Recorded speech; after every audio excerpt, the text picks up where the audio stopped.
Malaki ba bayag mo? Kung malaki bayag mo at nagagasgasan yung tangke ng motor mo, ito ang solusyon sa problema mo, no? So, nabili ko to sa Japan, kaya ako meron catalog na galing sa Japan. Bale, tank pad ito, no? So, yung mga hindi nakakalam ng tank pad, dito po yung nilalagay doon sa mismong tangke.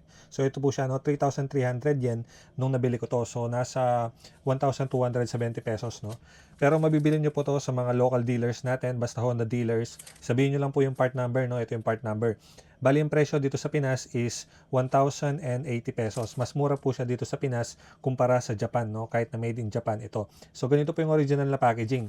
So, kung hindi ganito ang original na natanggap nyo, kumbaga, hindi yan nakalagay sa ganyang packaging, ibig sabihin, peke po yan. So, ito original Honda release, no?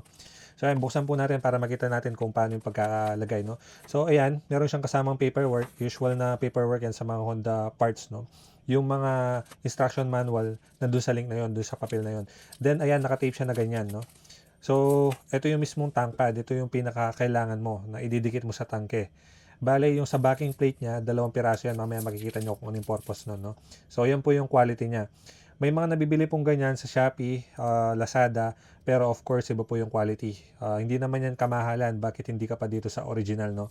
Pagka original, yung quality, yung pagkadikit niya, siyempre, talagang perfect. Kumbaga, ito na yung highest quality na available para sa bike mo, no? So, ayan, ilalagay na natin. Preparation, isopropyl alcohol. So, hindi kailangang i-rub ng sobra-sobra, no? Bahagya lang kasi matte finish yan. Pag ni-rub mo yan, ng sobra-sobra, kikintab yan.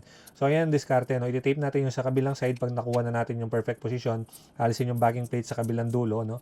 Then, ihahagurin natin from gitna palabas para wala siyang bubble, no? So, ayan. Then, after nun, yung kabilang side naman, alisin natin yung backing plate. Then, hagurin natin from gitna palabas para hindi siya magkababol at para wala siyang pressure, no? Then, ayan, hagurin lang natin. Alisin natin itong applicator. Then, ito yung finished product natin. Kung nakikita nyo, kahit malaki yung bayag nyo, hindi na magagasgas yung tangke nyo dahil nandyan na yan. So, yun lang for this video. Maraming salamat po. And again, this is Yalong Moto.